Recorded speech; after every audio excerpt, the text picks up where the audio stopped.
नमस्कार शेतकरी मित्रांनो, राज्यातील शेतकरी कर्जमाफी आणि नियमित कर्जदारांना मिळणाऱ्या अनुदानावरून मोठी चर्चा सध्याला सुरू आहे।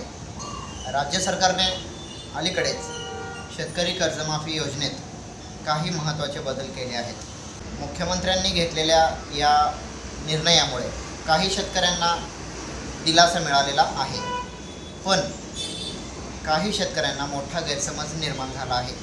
आजच्या व्हिडिओमध्ये आपण पाहणार आहोत की नियमित कर्जदारांसाठी नेमकं काय बदल झाले आहे, त्यांना किती अनुदान मिळणार आहे आणि हा निर्णय खरोखरच न्यायाचा आहे की अन्यायकारक आहे, शेवटपर्यंत नक्की पहा। तर मित्रांनो, शासनाने दोन मुख्य बदलांना मंजुरी दिली आहे।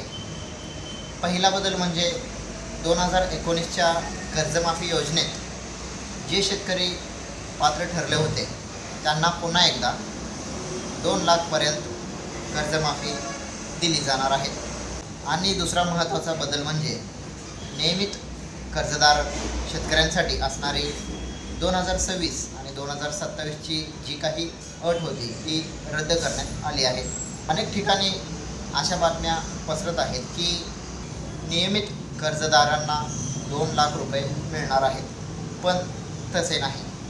नियमित कर्जदारांना प्रोत्साहनपर 50,000 रुपयाचे अनुदान मिळणार आहे।